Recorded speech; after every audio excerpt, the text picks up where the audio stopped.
Untuk saudara-saudara muslimku, masihkah engkau memuja-muja gurunda kalian ini? Masihkah engkau akan meninggi-ninggikan bahkan mengatakan Zuma adalah seorang yang cerdas? Simak video ini sampai selesai dan silahkan murtad. Shalom sahabat Kalimatullah dimanapun berada. Apa kabar sahabat Kalimatullah semua? Saya berharap sahabat semua ada dalam keadaan sehat dan selalu di dalam pertolongan Tuhan kita Yesus Kristus. Terus dukung perkembangan channel ini dengan cara like, komen, dan subscribe.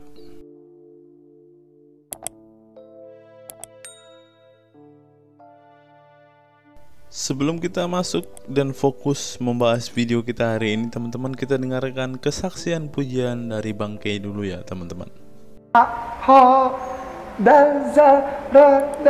Sin start. Kasih itu lemah lembut, sabar sederhana. Oh alangkah indahnya, oh alangkah eloknya, bila saudara seiman hidup dalam. Oh, langsung banyak yang nyambung. Oke, hari ini temanya adalah saya buat dua part dalam episode minggu ini ya. Pertama saya akan menjawab tentang kebingungan Ustadz PI ya,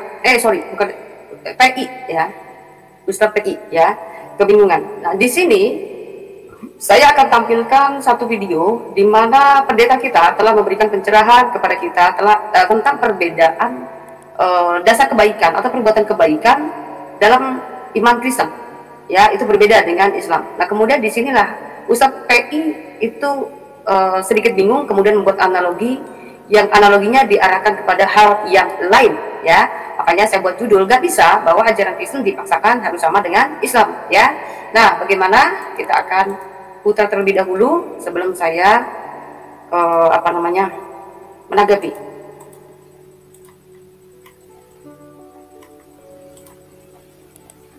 Disinilah perbedaan orang Kristen dengan agama lain. Agama lain mereka berbuat baik supaya diselamatkan. Orang Kristen berbuat baik karena sudah diselamatkan. Ya, saya nggak menyangka kalau videonya ternyata ada musiknya ya. Saya berharap ini tidak kena copyright ya. Oke, kemudian bagaimana tanggapan Ustadz P? Ya, ini gimana konsepnya? Bikin anak dulu, baru nikah. Kenyang dulu, baru makan. Panen dulu, baru tanam. Gajian dulu, baru kerja. Mumet. Ya, ini ya. Artinya dalam pandangan kekristenan, ya, kenapa umat Kristen itu harus berbuat baik? Perbuatan baik tidak kita jadikan untuk menyogok Tuhan agar kita bisa selamat. Oke, di situ. Ya, tetapi kalau Islam berbuat baik, mereka berpikir dengan berbuat baik akan bisa menyogok Tuhan dan mereka merasa sudah suci, mereka sudah merasa benar, kemudian bisa dijadikan tiket untuk masuk surga. Itu maksudnya. Jadi kalau dianalogikan, ini mau gimana nih, ayam dulu apa telur dulu? Itu akan salah sambung. Ya, karena ini bicara bukan konsep tentang doktrin kepercayaan tentang pribadi Allah itu. Tetapi ini bicara tentang pengajaran. Orang Kristen ya, perbuatan baik dikarenakan Tuhan menunjukkan terlebih dahulu kasih sayangnya, kebaikannya, pengampunannya, rahmatnya kepada manusia, maka manusia bisa merespon. Oke? Nah, bagaimana orang yang di zaman purbakala? Orang yang di zaman purbakala, kawan-kawan, mereka tidak memiliki hukum, mereka tidak memiliki Tuhan. Lalu bagaimana mereka harus berbuat baik? Tentu mereka memiliki konsep, kalau kamu membunuh, maka hukumannya harus balik bunuh. Betul apa tidak, teman-teman? Ini yang disebut konsep Alkitab, ya. Nah, kemudian pemahaman tentang perbuatan baik, ya, di dalam Islam itu sendiri, ya, tadi sudah saya sampaikan bahwa mereka berusaha menyogok Tuhan dengan amalan dan perbuatan. Tetapi ini pun bertentangan dengan data-data mereka. Jadi, ya, apa kebaikan yang dimiliki umat Islam? Nah, untuk kebaikan umat Kristen, teman-teman, saya contohkan tadi tentang orang purbakala, ya. Zaman dulu kala, sebelum mengenal Tuhan, manusia liar, betul atau tidak? Ya, sebelum mengenal Tuhan, manusia liar. Maka dalam sejarah Nuh ya, kenapa manusia dibinasakan? Karena manusia begitu liar selayaknya hewan. akal budi mereka tidak difungsikan. Ya teman-teman. Nah, oke, sebabnya dalam kitab Yesaya, bagaimana pemaparan dalam Alkitab?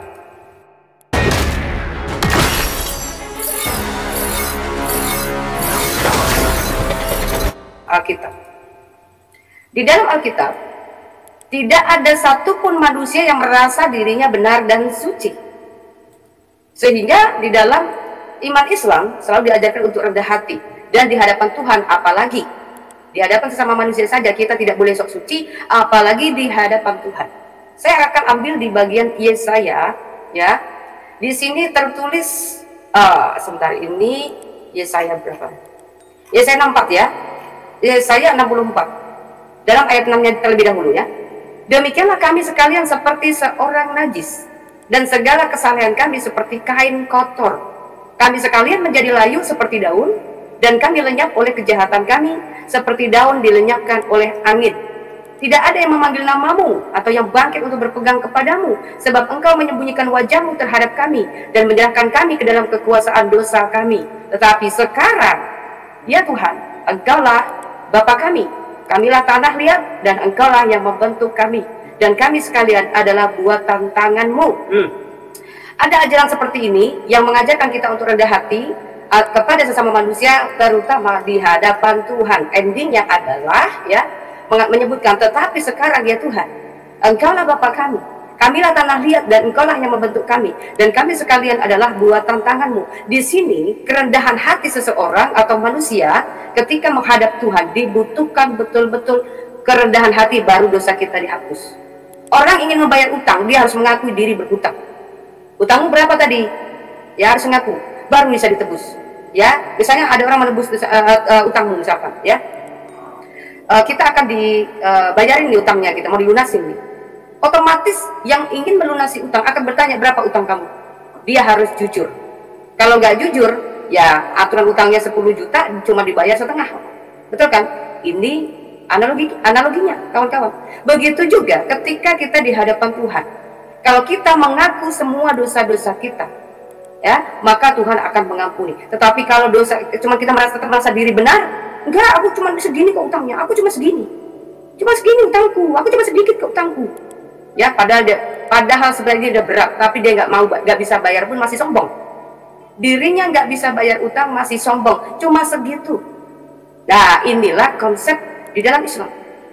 Islam merasa diri umat yang paling benar, umat yang paling suci, ibadah mereka yang paling soleh, ya tampilan mereka yang paling saleh, ya teman-teman ya.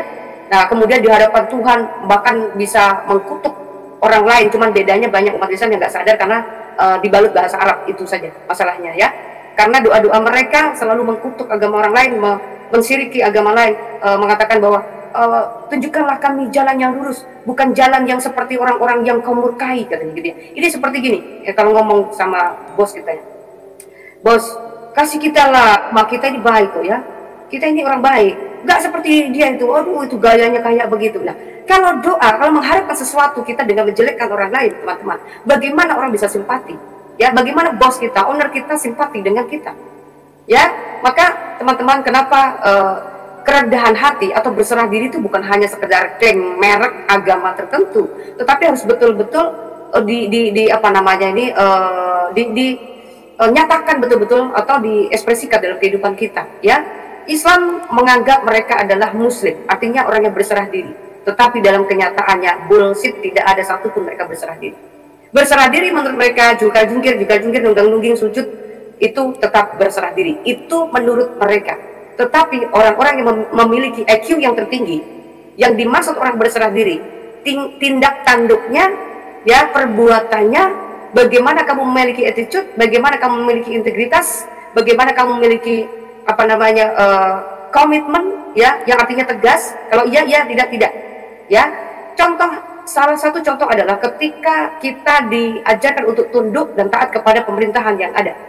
Ya, di dalam kekristenan, siapapun pemerintahannya, ya, siapapun presidennya, kita harus legowo dan kita menganggap bahwa segala sesuatu yang ada itu bukan suatu kebetulan, tetapi Tuhan izinkan bahwa negara kita pernah dipimpin 10 tahun oleh Pak Joko Widodo.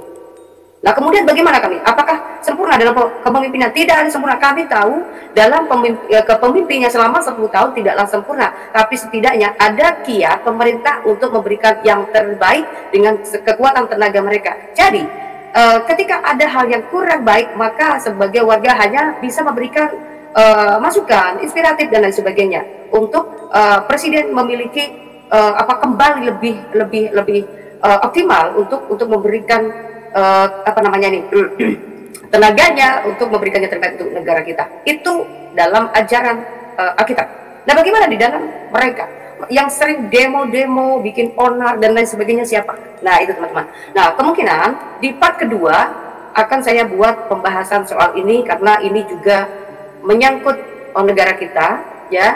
Sekaligus ini bisa akan kita perhatikan bahwa itu dari buah pengajaran tersebut atau memang hanya sekedar oknum, ya. Oke, ini bicara tentang kebaikan. Lalu kemudian di dalam kekristenan bagaimana ajaran tentang kebaikan?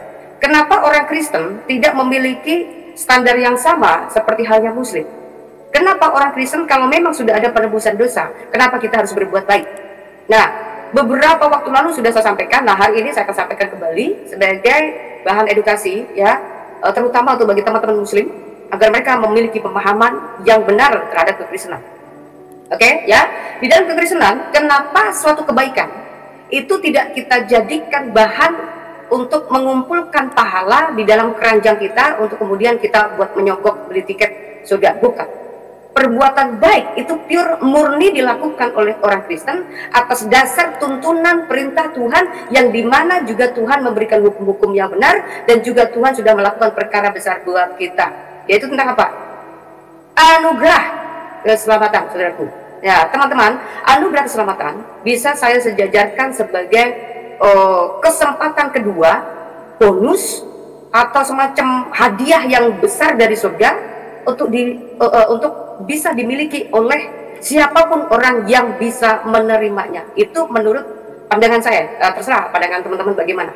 Anugerah keselamatan yang diberikan Tuhan secara cuma-cuma adalah suatu kata anugerah itu apa ya? Hadiah ya mungkin ya. Hadiah terbesar dalam hidup manusia, karena di dalamnya itu mengandung keselamatan, ya, mengandung jalan, mengandung kebenaran dan mengandung pengharapan dalam kehidupan yang kekal.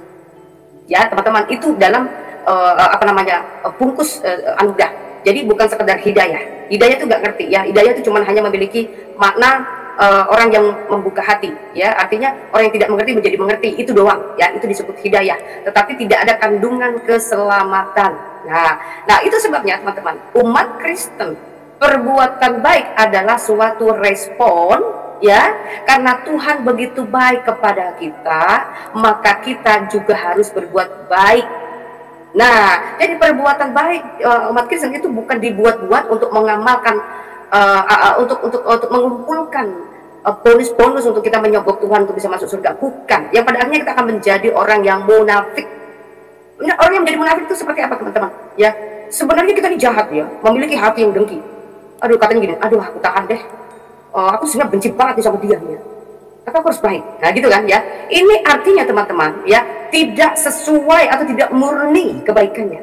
Ya, tetapi ketika di dalam kekristenan, respon kebaikan adalah kebaikan adalah respon daripada Tuhan, maka keluarnya itu adalah ketulusan.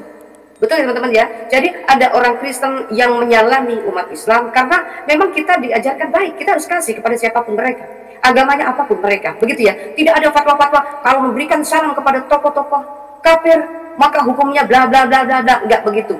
Siapapun kita umat Kristen, ketika kamu bertemu dengan orang tua yang kamu anggap kau menyegani dia, kau menghormati dia, apapun agamanya itu, lakukanlah. Kalau perlu mencium tangannya pun tidak masalah.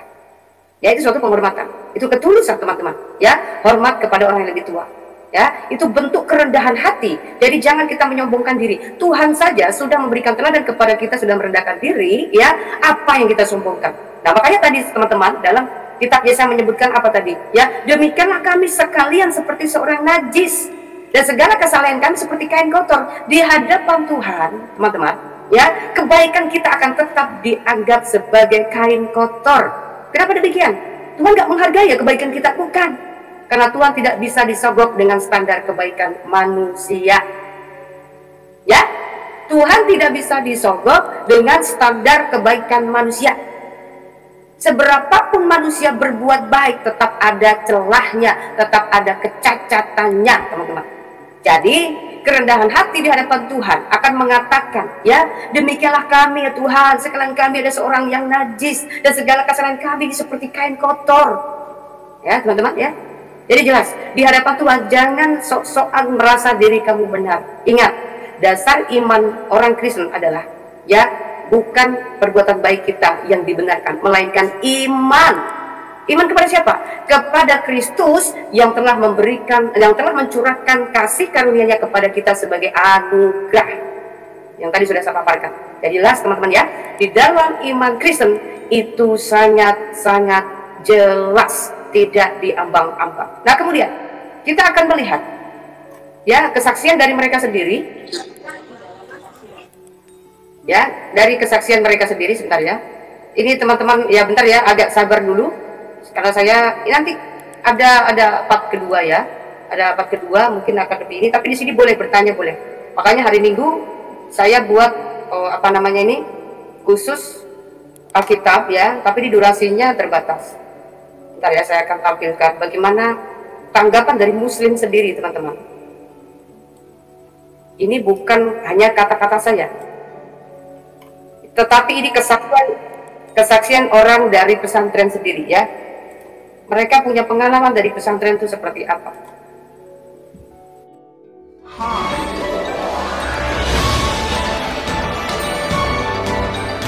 Pesantren itu seperti apa. Oke. Kita akan dengarkan. Percayalah sama gua, agama yang baik nggak menjadikan orang itu juga baik. Dia rajin sholat, dia rajin sedekah, dia rajin ngaji, itu nggak menjamin dia itu orang yang baik dalam artian sifatnya, ya, perangainya, tingkah lakunya. Gua 6 tahun pesantren, gua punya teman-teman yang sekarang udah melalang buana kemana-mana, terus juga lingkungan gua ya di masjid gitu. Banyak orang-orang yang mungkin ahli masjid gitu ya, tapi karakternya itu jelek. Jadi jangan pernah melihat baik buruknya seseorang itu dari agamanya, dari ilmu agamanya, dari rajin sholatnya, dari bagus ngajinya. Itu nggak menjamin. Percaya sama gue, nggak menjamin.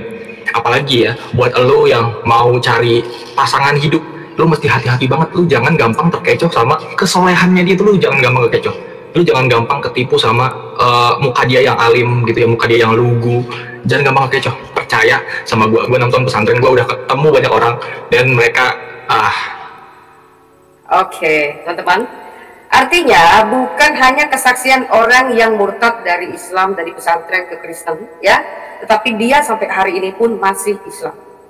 Saya berharap orang yang ada di akun TikTok ini, kita doakan dia boleh mendapatkan jalan dan kebenaran dan hidup itu di dalam diri Yesus Kristus. Karena tidak ada jalan dan kebenaran dan hidup itu di luar Kristus. Teman-teman, banyak agama yang mengajarkan kebaikan. Saya bisa percaya diri tentang kekristenan itu karena apa? Mau dilihat dari Buddha baik, Hindu baik, Konghucu baik, mungkin yang ateis bahkan lebih baik daripada orang yang beragama. Tetapi saya akan bisa membedakan. Ya, secara ilmiah saya akan bisa sedikit untuk memberikan edukasi kalau seandainya ada waktu khusus untuk bisa memberitahukan tentang ini. Ya, karena segala sesuatu itu tidak bisa hanya suatu klaim, melainkan kita juga harus bisa buktikan dengan bukti nyata, ya, bukti nyata yang bisa disaksikan seluruh dunia, ya teman-teman. Saya tidak mengatakan hidup Buddha itu tidak baik, itu juga baik. Yang jadi perkara adalah apakah agama ini bisa terlihat secara umum di masyarakat luas seluruh dunia. Nah itu teman-teman ya. Tetapi dalam Alkitab sudah sangat jelas menyebutkan ya, dalam kitab kita Yesaya 43 contohnya ya, Tuhan telah memilih bangsa Israel untuk menjadi saksi-saksinya. Ya, jadi segala kesaksian dimulai dari bangsa Israel. Yang kedua teman-teman, ya, bangsa Israel begitu dimusuhi bangsa sekeliling-kelilingnya dari dulu sampai sekarang tidak bisa terkalahkan karena Tuhan sudah berbicara melalui kitab kita. Ya, jadi inilah satu fakta yang memang harus kita lihat, ya teman-teman. Yang ketiga, dari bangsa Israel lah muncul kecerdasan, muncul kualitas-kualitas bermutu yang disebarkan ke seluruh dunia, bahkan dalam teknologi. Ya, mereka mampu menjadi berkat bagi seluruh dunia. Saya tidak mengucilkan agama lain, tidak. Oke, ya. Oke, selanjutnya teman-teman saya akan menanggapi orang ini. Kalau dilihat dari gimmick mukanya, sedikit kita bicara psikologis ya. Ya, sebenarnya ada sesuatu yang dia masih sembunyikan. Saya perhatikan dari gimmick mukanya, dia hanya mengatakan sesuatu yang bagian luar saja. Tetapi dia sudah sangat berbaik hati untuk terbuka, membicarakan fakta dan kenyataannya, bagaimana kualitas orang-orang yang sudah pernah di dalam pesantren. Kalau dulu saya sendiri pun pribadi juga hampir tertipu, saya dulu juga ada kecantol sama orang pesantren. Cowoknya baik ya kan, aduh ganteng, aduh sipit matanya. Shalom semuanya, apa kabar? Aku hadir. Ya, jadi apa saya hampir tergoda di situ teman-teman ya. Saya menganggap bahwa orang dari pesantren itu semuanya baik ya teman-teman ya, itu hampir ya. Tetapi karena sekarang itu sudah zaman internet, segala sesuatunya sudah terbuka, banyak orang yang sudah mulai jujur juga untuk berbicara walaupun tidak 100%. Oke, kemudian dia mengatakan, jangan terkecoh dengan kebaikan walaupun mukanya sok lugu, walaupun tampilannya kelihatan soleh, dia bilang gitu kan ya. Artinya kan kawan, ini ada sesuatu yang sebenarnya pengen diungkap, Kemudian jangan lihat dari agamanya, kata dia. Nah ini, makanya teman, lebih baik menjadi orang awam, Islam awam. Saya temukan kalau Islam awam, mereka selalu menggunakan nurani mereka ingin berbuat baik, karena di dalam standar hukum di negara kita masih memberikan edukasi moral, walaupun itu secara sekuler, nggak secara agama kawan-kawan ya teman-teman. Sebentar.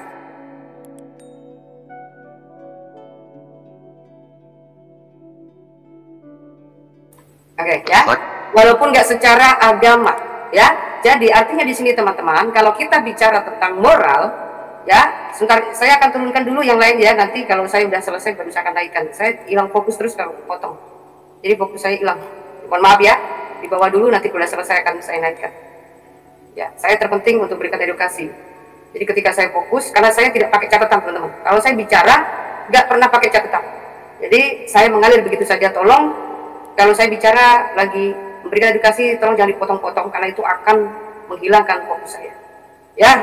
Nanti akan saya berikan salam untuk teman-teman yang bagi naik. Sebelum saya berikan salam, mohon pengertiannya untuk diam, dan saya akan taruh di bawah dulu ya.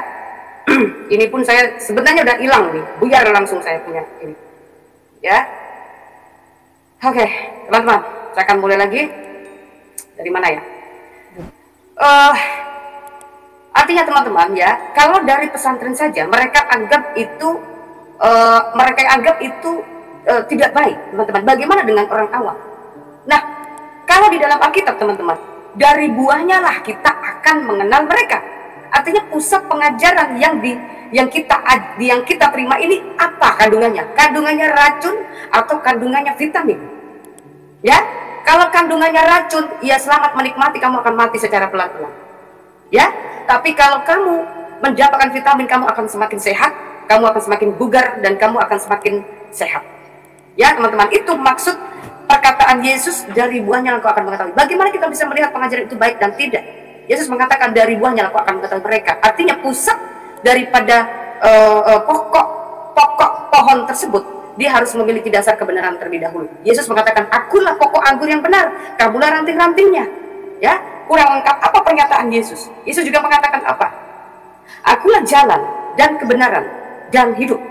Ya, itu paket komplit di dalam diri Sang Kristus itu teman-teman. Ya, kemudian apa yang kita cari kalau sudah ada paket lengkap di situ teman-teman?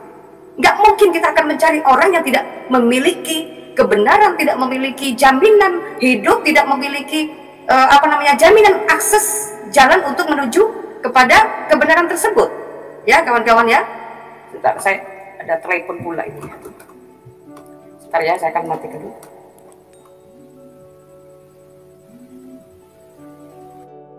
Saat situasi under pressure datang, tetap tenang dengan badan stay fresh.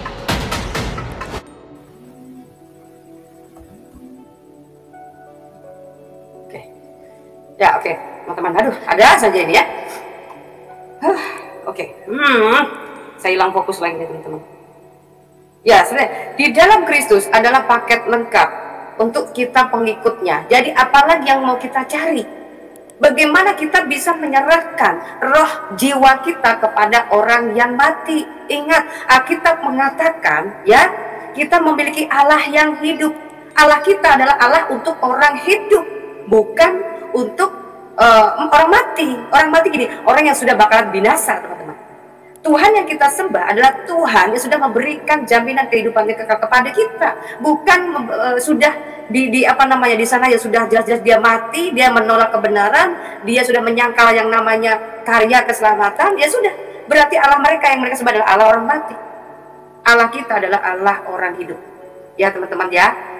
Itu salah satu bagian bukti, dan kita melihat bagaimana banyak kesaksian orang-orang yang justru mereka dari pesantren, tapi justru menunjukkan attitude yang tidak baik, menunjukkan akhlaknya yang tidak baik. Ada apa ini? Kan begitu.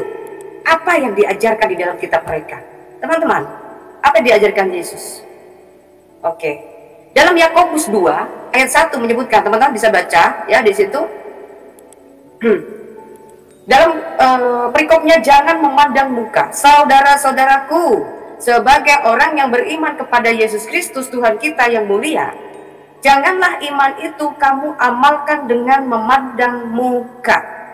Ya, sebab jika ada seorang masuk ke dalam kumpulanmu dengan memakai cincin emas dan pakaian indah, dan datang juga seorang miskin ke situ dengan memakai pakaian buruk, dan kamu menghormati orang yang berpakaian indah itu dan berkata kepada, silakan Tuhan duduk di tempat yang baik ini, sedang kepada orang yang miskin itu kamu berkata, berdirilah di sana atau duduklah di lantai ini dekat tumpuan kakiku, bukankah kamu telah membuat pembedaan di dalam hatimu dan bertindak sebagai hakim dengan pikiran yang jahat? Teman-teman, di dalam kekristenan pun ya, selain kita ya, hamba Tuhan juga ditegur. Mereka harus bersikap adil kepada manusia siapapun itu. Jadi bukan hanya orang yang tampilannya wah, silakan duduk di depan, yang gembel di belakang. No, tidak boleh. Ya, kalau kita seperti ini artinya jahat. Begitu juga kawan-kawan, ketika kita dalam kehidupan sesama manusia, perintah Tuhan itu kasihilah sesamamu manusia sama seperti dirimu sendiri. Di sini tidak berkata kasihilah agamamu ya, seperti kasihilah golongan tertentu, tidak. Di situ tidak berkata kasihilah golongan tertentu, hanya agamamu, tidak ya. Kasihilah sesamamu manusia khusus agamamu, tidak ya. Dalam hukum Musa sampai ke perjanjian baru ya, kasihilah sesamamu manusia sama seperti dirimu sendiri. Tidak ada disebutkan agama lain, tidak. Nah, kemudian bagaimana dengan keyakinan ini? Kita akan lihat membuat fatwa-fatwa hukum-hukum yang ya teman-teman ya, lucu. Bentar ya, saya tadi satu di mana?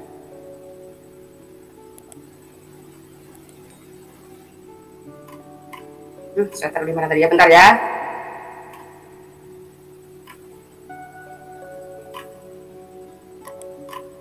Oh, di tempat lain kayaknya. Ada lagi teman-teman, nanti saya akan sampaikan hal yang bisa kita lihat ya. Waduh, saya tadi gak ambil ini apa ya. Saya tidak masukkan lagi. Oh, ini dia. Ini dia. Oke, bentar ya.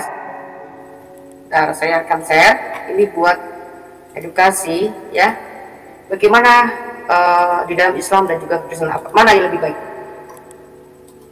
ya. Kita sampai mencium tangan kepala tokoh agama lain, ini mancing saya untuk komen. Bolehkah sampai mencium tangan kepala tokoh agama lain? Ini mancing saya untuk komen. Nanti kalau saya komen dipotong orang, lalu dilaga saya sama imam Masjid Istiqlal. Khamar, zina, narkoba, judi, khamar, mengatakan Allah punya anak. Mana yang paling besar dosa?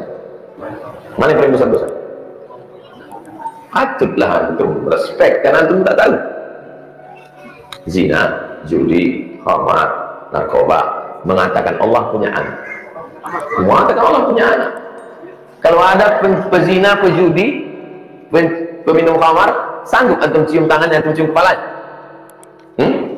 Berjumpa antum sama 5 orang, pejudi, pezina, narkoba, pelakor, sama orang mengatakan Allah punya anak. Yang 4 ini sanggup tak antum mencium orang? Tidak kan? Apalagi ini? Hah? Paham? Jelas? Teman-teman maksud paham nggak apa yang disampaikan Ustadz Somad tadi? Zina, pencuri, narkoba, minum-minuman, ya, sama orang yang mempercayai Tuhan punya anak, mana yang lebih dosa?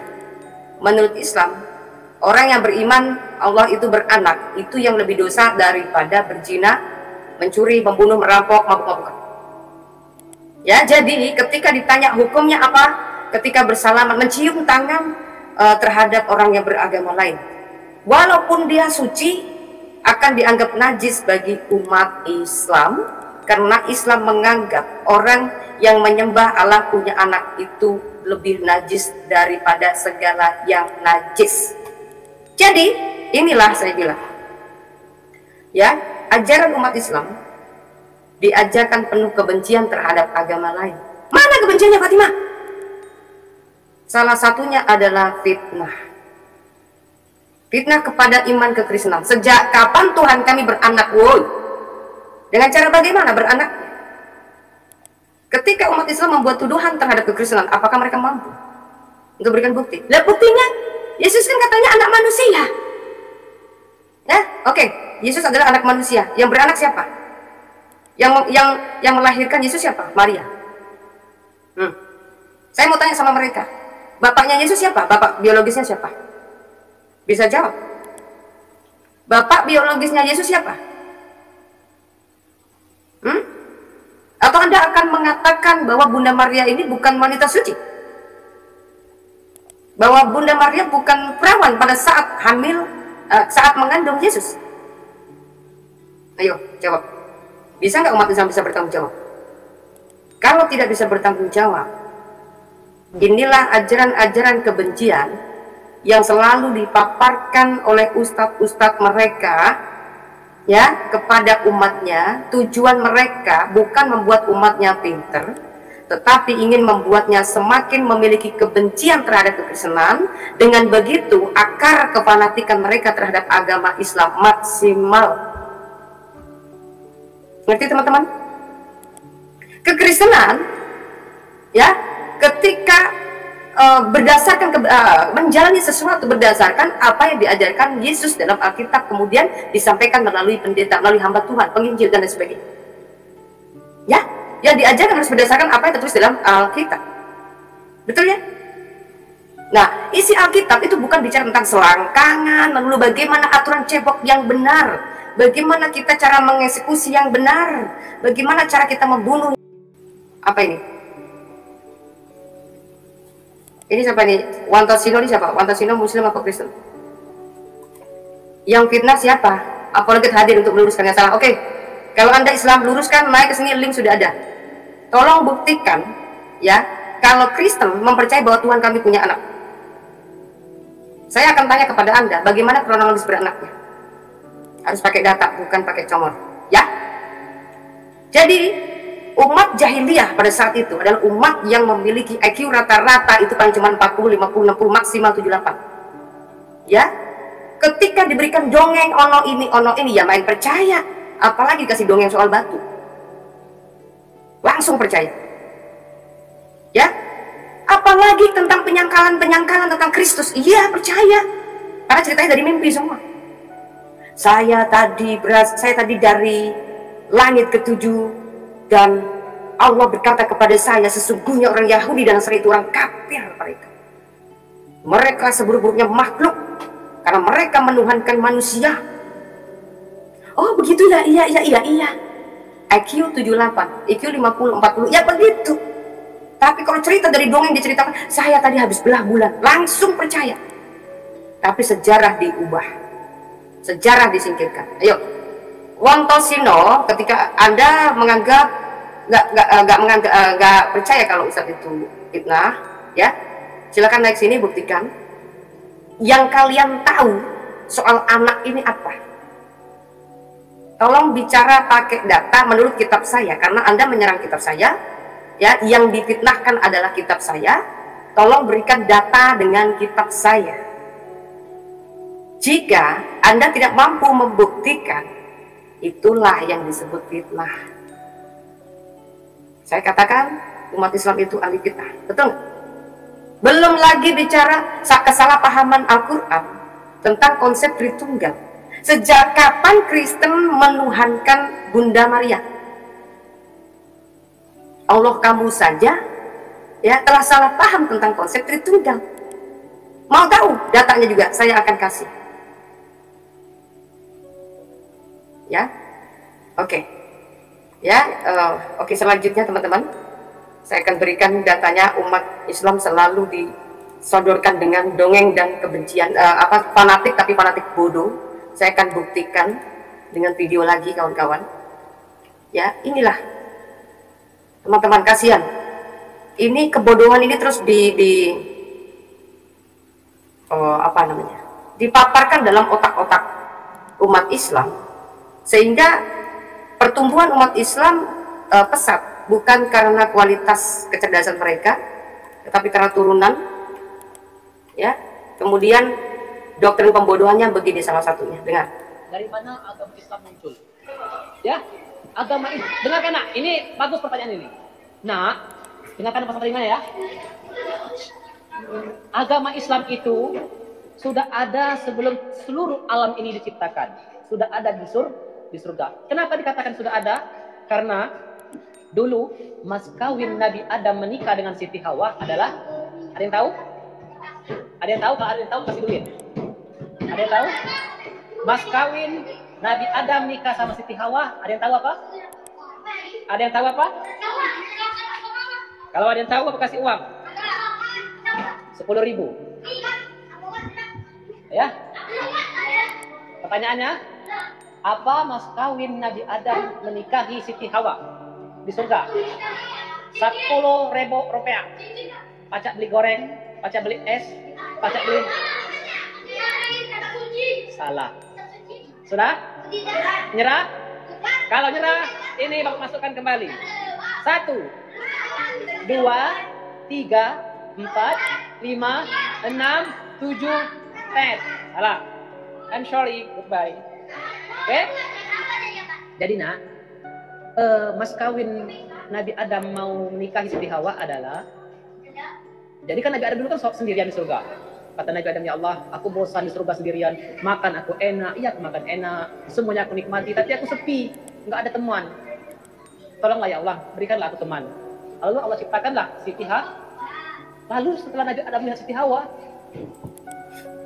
teman-teman, dongeng yang dipaparkan guru-guru agama mereka itu sudah merajalela dari masa lampau sampai sekarang. Mereka bebas membuat cerita, nggak tahu ceritanya dari mana. Ya, Islam kalau dianggap dari zamannya Adam atau sebelum dunia dijadikan, artinya penganut Taurat, penganut Injil juga Islam dong. Ini kekonyolan umat-umat bahlul menurut saya ya. Dan mereka begitu cepat merasuk kalau didongengkan, karena dongengnya kalau disertai dengan candaan ya, itu akan cepat merasuk kepada mereka, dan itu dijadikan iman. Ini pembodohan yang terus dibudidayakan dalam kehidupan mereka. Bicara tanpa data, iman tanpa data. Ya, dalam iman mereka Quran tuh nggak kenal namanya Hawa, itu nggak tahu, Allah itu nggak tahu. Nama istrinya Adam aja nggak tahu, nggak ada tertulis satu huruf pun, ya, satu kata pun di dalam Quran itu menyebutkan Hawa. Oh tapi kan Muhammad begini-begini. Oh kalau begitu Muhammad dapat informasi dari mana? Ayo, Muhammad itu kan katanya utusan Allah, nggak boleh korupsi omongan, nggak boleh korupsi. Bilang saja kalau nyontek dari orang Yahudi, ahli Taurat, nggak apa-apa, jujur aja, ya. Kemudian dijadikan hadis, nggak apa-apa. Jangan sok-sokan membenci kitab orang, membenci agama orang, tapi ceritanya dicaplok semua. Ini ciri-ciri kemunafikan. Sekaligus ini kejahatan yang luar biasa sebenarnya. Bisa dikategorikan penistaan yang sesungguhnya. Ya, tetapi mereka selalu memutarbalikkan fakta. Mereka lah yang selalu merasa dinista. Sampai hari ini mereka berkuar-kuar di masjid mereka mengatakan bahwa selama oten-oten mempercayai Yesus itu yang adalah manusia dituhankan, kami akan terus tetap bersuara. Siapakah itu? Jumpret. Manusia nggak tahu diri nih, manusia satu. Ya. Sejarah Yesus atau Sang Mesias sebelum masuk dalam abad Masehi, jauh-jauh ya sudah dituliskan bagaimana Sang Immanuel itu digambarkan. Kemudian digenapi dalam abad pertama Masehi, Mesias yang adalah Kristus Yesus.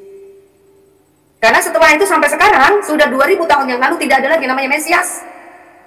Muhammad pun tidak bisa dikasih gelar Mesias. Ya. Terus mereka menolak fakta bahwa Sang Mesias itu tidak disalib. Ini saya lagi belum selesai membuat video ini ya teman-teman. Agak sedikit frontal memang ya. Mudah-mudahan cepat jadi. Ini agak rumit, juga agak mikir saya buatnya. Tapi gak apa-apa, ini fakta teman-teman. Saya harus tampilkan data, ya, bagaimana antikris itu muncul, bagaimana antikris itu betul-betul melakukan upaya penyangkalan tentang kebenaran itu. Saya ambil pakai data dari kedua sisi, teman-teman. Ini cukup sedikit menggetarkan mereka. Tapi saya juga harus berhati-hati dan saya juga batasi, teman-teman. Saya akan batasi cara pemaparannya. Kecuali saya sudah di luar angkasa ya. Kalau saya dari luar angkasa mungkin belak-belakan luar biasa saya. Saya banyak yang saya rem-rem di sini, teman-teman. Ya. Kemudian lanjut. Wow, cantik, yang beautiful, kata Nabi Adam. Lalu Nabi Adam masuk ingin menggapai Siti Hawa, ingin memeluk Siti Hawa, menggapainya. Jangan dulu. kata Allah, Adam, nggak boleh. Kalau kamu ingin menyentuh Siti Hawa, kamu harus nikah dulu. Menikah bagaimana ya Allah? Kamu harus punya mahar. Apa maharnya? Inilah dia. Lalu Nabi Adam melihat di surga itu ada kalimat bacaan nama Allah bergandengan dengan Nabi Muhammad. Nabi Muhammad belum diciptakan, tapi namanya sudah ada bergandengan dengan Allah di surga. Itu kata Allah. Kamu kalau ingin menikahi Siti Hawa harus bayar maharnya 2 kalimat syahadat. Asyhadu an la ilaha illallah wa asyhadu anna Muhammadar Rasulullah. Inilah kebodohan yang sejati. Pertama-tama saya ketanggapi ya. Masa penciptaan Hawa itu hasil dari pemikiran Adam karena Adam kesepian? Ya, ini konyol sekali ini. Jadi penciptaan wanita itu hasil permintaan Adam dong berarti. Dia merasa kesepian. Dongeng. Makanya saya bilang, ya dongeng ini cocok memang ditujukan pada IQ di bawah 78. Ya, teman-teman. Mereka demen banget di dongeng. Bayangkan nih, ini mereka masih anak-anak nih. Saya nggak kebayang 10 tahun yang akan datang. Ya, dia terus akan melanjutkan doktrin pembodohan ini kepada anak-anak mereka. Bayangkan teman. Ya, terus kemudian si ustadz ini pasti ini juga hasil pembodohan daripada ustadz-ustadz dulunya sebelumnya dia. Dapat dongeng dari ini nggak tahu dari mana ini juntrung.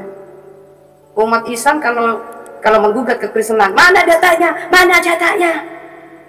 Padahal congor mereka ini kalau bicara mana pernah pakai data. Ya nggak teman-teman? Ini. Terus kemudian dia mengatakan maharnya Adam ketika menikahi Hawa pakai lafaz asyhadu alla ilaha illallah wa asyhadu anna astaghfirullahaladzim. Sejak kapan Adam dan Hawa itu kenal bahasa Arab? Sejak kapan bahasa Arab itu ada? Wih. Kalau memang bahasa Arab sudah ada di zaman dahulunya, mungkin kitab Taurat dan Injil juga udah berbahasa Arab. Konon katanya Taurat dan Injil katanya Allah juga yang menurunkan. Kenapa kok bahasanya Ibrani? Kenapa bahasanya Yunani? Injilnya. Kenapa bahasa Tauratnya itu mesti Ibrani? Kenapa? Kenapa nggak Arab dari dulunya? Logikanya dulu. Umat yang fanatik sampai hari ini mengatakan bahwa bahasa Arab adalah bahasanya Allah, bahasa surga. Dodol nggak teman-teman? Makanya hari ini mereka fanatik kalau ada orang pakai baju bahasa Arab, ini penistaan. Ya, itulah saya bilang IQ 78. Pemikirannya dangkal, teman-teman. Ya, bayangkan saja ini. Kalau memang Muhammad ini sudah ada namanya, sudah disejajarkan dengan nama Allah dari zaman sebelum Adam, kawan-kawan. Logikanya orang tuanya yang nggak mesti masuk neraka dong, betul nggak?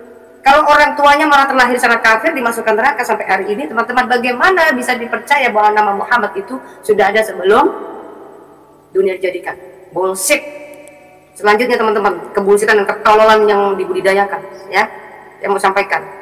Kalau memang dia ini sudah ada sebelum dunia dijadikan, dia akan lebih unggul daripada nabi manapun di seluruh dunia. Salah satunya mati dia bisa bangkit. Kemudian matinya nggak hina. Kalau mati merasa urat terputus gara-gara racun di Khaybar, itu penghinaan, apalagi yang meracunnya adalah wanita. Penghinaan bagi orang yang katanya bermerek Nabi. Ya, itu dulu. Dari hal itu saja tidak bisa dibuktikan bagaimana kita bisa mempercayai bahwa Muhammad ini sudah memiliki kesetaraan dengan Allah sebelum dunia dijadikan. Dodol. Lagi pula dia juga nggak mengatakan akulah yang alfa dan yang omega. Betul kan? Dia yang terdahulu dan juga dirinya terkemudian. Umatnya begitu menuhankan Muhammad. Mereka mengkeluar setiap hari keluar-keluar otan itu menuhankan manusia. Padahal kalian sendiri yang menuhankan Muhammad. Muhammad tidak memiliki gelar istimewa satupun di dalam Quran mereka. Allah tidak pernah mengakui keistimewaan Muhammad di dalam Qurannya. Tetapi umatnya menjunjung Muhammad selayaknya Tuhan, bahkan mensejajarkan Allah dengan Muhammad. Seperti hanya tadi Alkitab bilang apa teman-teman? Ya, Alkitab mengatakan demikianlah kami sekalian seperti seorang najis, dan segala kesalahan kami seperti kain kotor. Kami sekalian menjadi layu seperti daun, dan kami lenyap oleh kejahatan kami seperti daun dilenyapkan oleh angin. Artinya tidak ada satupun manusia yang dipandang suci di hadapan manusia. Kalau seandainya Muhammad ini suci, dia juga layak untuk menebus dosa manusia, karena dosa manusianya bisa ditebus oleh darah suci yang tidak bercacat celah. Dia digambarkan sebagai domba kudus, domba suci. Tapi kalau Muhammad kehidupannya sama seperti manusia, seperti biasa, bahkan manusia seperti biasa lebih baik kalau pakai data, ya. Bagaimana kita bisa mempercayai akhirat kepada manusia? Itu ini saudaraku, logikanya di situ kawan-kawan. Ya, oke, lanjut sedikit lagi. Barulah Adam boleh untuk memegang Siti Hawa. Jadi pertanyaan Bambang tadi, bahwa agama Islam itu memang sudah diturunkan dari dulunya, tapi belum sempurna. Nabi Adam mengajarkan ilmu tauhid, ketauhidan dulu. Pokoknya Allah, mengajarkan tentang Allah. Belum sholat mereka ya, belum sholat 5 waktu. Setelah sampai ke Nabi Muhammad, barulah sempur kita disuruh sholat 5 waktu. Aduh, dongeng. Sholat 5 waktu juga bukan Muhammad yang menyempurnakan. Ya, dalam ritual rakaat-rakaatnya juga bukan Muhammad. Makanya bingung sholatnya Muhammad pada saat itu bagaimana ritual. Siapa yang bisa menyaksikan Muhammad itu ritual subuh 2 rakaat, duhur, asar 4 rakaat, maghrib 3 rakaat, isya 4 rakaat. Siapa? Hah? Dodol nggak? Dodol. Jadi kalau gini hari orang masih terus percaya dengan pembodohan ini, kalau nyaman dengan pembodohan ini, ya silahkan nikmati saja. Tapi jangan sok-sokan lah ya. Selalu memfitnah kekristenan bahwa kami ini menyembah namanya Tuhan yang beranak dan lain sebagainya. Giliran dikasih tunjukin dalilnya di dalam kitabnya Maha Suci Allah yang memiliki anak, udah diputar belit kayak apa itu? Kayak belut. Ya. Oke. Saya kasih waktu sedikit karena saya akan masuk ke part 2. Bagi yang mau bertanya silakan atau mungkin sedikit berkesaksian. Salam Adam Mendel dan juga Nathan dan juga Pak Jennifer. Salam Bu. Ya, salam. Ya, Salam Pak juga. Jennifer. Ya, salam. Ya, silakan. Adam mau bilang apa? Mau gimana?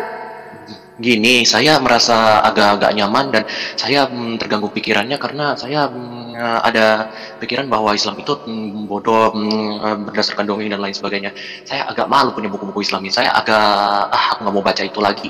Aku nggak mau ditelanjangi terus. Terus aku mau Adakah berubah. pertanyaan tentang Alkitab yang sudah kamu pahami? Gimana ya? Takutnya nanti aku Kalau nggak ada pertanyaan ya sudah, nggak apa-apa. Jadi kalau kita hanya mengatakan benci terhadap Islam, menurut saya tolong jangan diucapkan lagi, nggak perlu. Ya. Jadi yang mau saya minta adalah bagaimana cara Anda selama ini memahami tentang kekristenan. Kalau Anda sudah tidak percaya dengan Islam, nggak usah ngomong benci, nggak usah ngomong malu lagi. Karena itu berulang-ulang kamu sampaikan. Kekristenan tidak pernah mengajarkan kebencian. Ya, kalau kita memberikan edukasi, silakan. Tapi kalau kita hanya terus mengatakan benci terhadap Islam, saya nggak suka. Kekristenan tidak pernah mengajarkan kebencian. Ya, jadi selama berbulan-bulan ini Hilmi sudah saya sarankan ya untuk cari gereja terdekat. Kemudian saya sudah suruh download Alkitab. Di situ apa yang dibaca tolong dipertanyakan.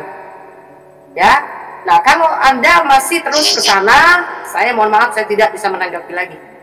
Percuma kalau omongan-omongan hanya sekedar membenci, saya nggak mau. Di dalam Kristen tidak diajarin kebencian. Ya, selama yang Anda pahami selama ini kitab mana yang Anda nggak ngerti, bagian mana yang ngerti, silakan bertanya. Saya beri kesempatan untuk hari Minggu secara khusus. Tapi kalau nanyanya juga ulang-ulang, ya mohon maaf. Ya? Iya, saya mengerti. Mohon maaf atas perilakuku. Tidak ada pertanyaan? Tidak ada. Oke, baik. Sekarang Nathanael, silakan Nathanael. Nathanael, oh, ini tadi kan ada orang yang dari pesantren tuh. Dia memaparkan sedikit pengalamannya di pesantren. Nah, ini kan hampir mirip dengan apa yang pernah kamu rasakan di pesantren ya. Mungkin sedikit kasih pandangan lagi di sini. Jadi artinya ya begitulah kenyataan. Silakan.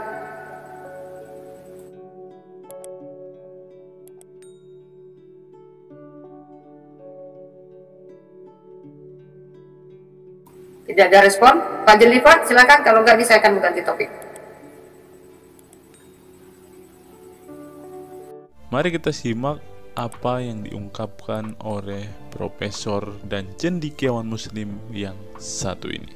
Kita kutip dalil liputan 6, teman-teman. Quraisy mengatakan, tolong jangan pilih ustadz yang suka memaki. Kai Haji Quraisy ibaratkan begini. Nah, teman-teman, ternyata ada juga ustadz-ustadz yang suka memaki-maki, teman-teman. Bisa jadi ini adalah salah satu oknum yang dikatakan oleh Habib Kribo tadi, teman-teman, di mana mereka seakan-akan orang yang paling beriman, paling beragama, dengan kepalanya ada titik hitam dan juga jenggotnya sampai panjang ke lantai, kata Habib Kribo tadi kan, teman-teman. Di era modern ini, ketika ceramah agama mudah diakses melalui berbagai media, umat Islam dihadapkan pada pilihan beragama, ustadz atau penceramah yang dapat mereka ikuti. Namun tidak semua pendakwah menggunakan cara yang sejuk dan penuh hikmah dalam menyampaikan pesan agama. Menanggapi fenomena ini, wah, ini ternyata sebuah fenomena nih, teman-teman. Berarti sudah sering terjadi nih, teman-teman. Profesor Kai Haji Quraisy Shihab, seorang cendekiawan muslim, terkemuka menekankan pentingnya memilih ustadz yang tidak memaki-maki dalam dakwahnya. Quraisy Shihab mengingatkan bahwa dakwah adalah ajakan kepada kebaikan yang harus disampaikan dengan cara yang baik pula. Ia menekankan pentingnya mencontoh akhlak Nabi Muhammad SAW yang selalu lemah lembut dalam menyampaikan ajaran Islam. Mengutip sabda Nabi Muhammad, barang siapa yang beriman kepada Allah dan hari akhir, hendaklah ia berkata baik atau diam. Ayahanda presenter Naswa Shihab menegaskan bahwa ini adalah pedoman penting bagi para pendakwah. Kata-kata yang baik dan penuh hikmah lebih efektif dalam menyentuh hati dan menggerakkan orang untuk berubah ke arah yang lebih baik. Dalam dakwah, seringkali ditemukan penceramah yang menggunakan kata-kata yang keras dengan alasan untuk menegur atau mengingatkan umat. Namun, Profesor Quraisy Shihab mengingatkan bahwa cara ini justru bisa menimbulkan antipati dan menjauhkan orang dari ajaran agama Islam yang seharusnya penuh kasih sayang dan rahmat. Menukil Islam.co, Quraisy Shihab menjelaskan hal yang menarik ketika ditanya seseorang terkait kriteria ustadz yang tepat untuk dijadikan panutan atau sebagai penceramah. Mantan rektor lain, sekarang UIN, Syarif Hidayatullah Jakarta, ini menjelaskan dengan penuh kasih ibarat seorang bapak menasihati anaknya. Pilihlah ustadz yang menganut paham moderat. Anda tidak akan mendengar makian, tutur mantan Menteri Agama ke-16 masa Presiden Soeharto ini. Quraisy Shihab menjelaskan bahwa ustadz yang wasatiyah akan terbuka untuk dikritik dan tidak fanatik dengan satu pandangan dan menilai pandangan yang orang lain salah. Quraisy Shihab menjelaskan bahwa ustadz wasatiyah akan terbuka untuk dikritik dan tidak fanatik dengan satu pandangan dan menilai pandangan orang lain salah. Ustadz yang wasatiyah memahami bahwa jalan menuju agama itu besar dan memiliki jalan-jalan kecil untuk menuju jalan besar itu. Karena dalam rincian ajaran agama yang Tuhan tanyakan adalah hasilnya, misalnya 5 tambah 5 10, tapi bisa juga 7 tambah 3 lanjutnya. Salah satu ciri ustadz yang wasatiyah menurutnya adalah berpengetahuan luas. Ustadz yang berpengetahuan luas akan mampu menilai dan menghargai suatu pendapat, sedangkan ustadz yang sempit pengetahuannya akan mudah menyalahkan. Semakin luas pengetahuan seseorang, semakin besar toleransinya. Semakin sempit, semakin bodoh tandasnya. Nah, teman-teman muslim, silahkan kalian mau milih ustadz yang modelnya seperti ini. Karena ustadz yang berilmu itu seperti yang dikatakan oleh Bapak Quraisy Shihab ini, bahwa mereka pasti adalah orang yang sangat toleransi. Tetapi jika ustadzmu kamu dapati tidak bisa bertoleransi atau orang yang intoleran, maka mereka bisa dikatakan ustadz yang BODOH, kata Quraisy Shihab. Nah, pertanyaannya adalah, apakah Zuma termasuk standar ustadz yang baik atau ustadz yang toleran? Mari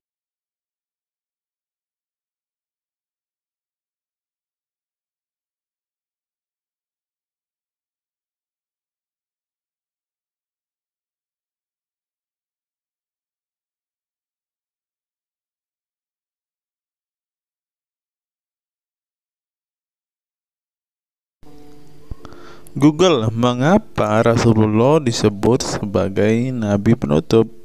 Apa alasannya? Alasannya mengapa Nabi SAW disebut Rasul terakhir adalah karena Allah SWT telah menunjukkan langsung sebagai penutup para nabi dan rasul. Hal ini tercantum dalam Al-Quran yang merupakan firman Allah. Di sini dituliskan, mengapa Muhammad atau Nabi SAW disebut Nabi terakhir? Mari kita baca ya.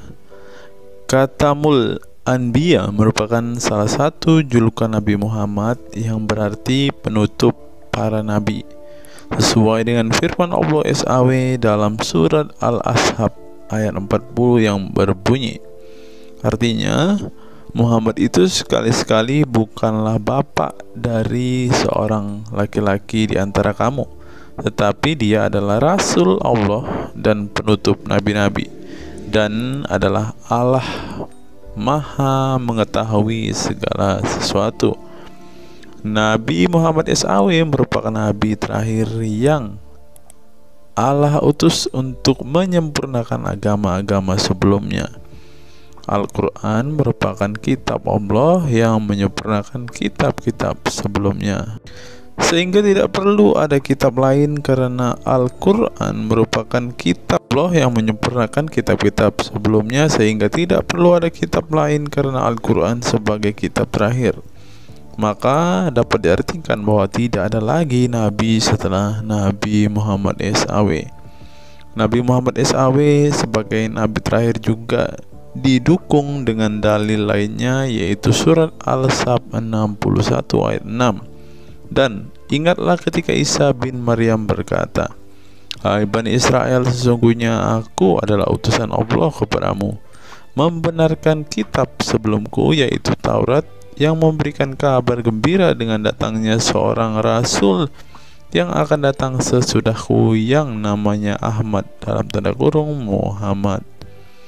Menurut Syekh Al-Zairi dalam kitab Al-Jawahir dan Al-Qalamiyah, alasan kenapa Nabi Muhammad SAW dijadikan nabi terakhir adalah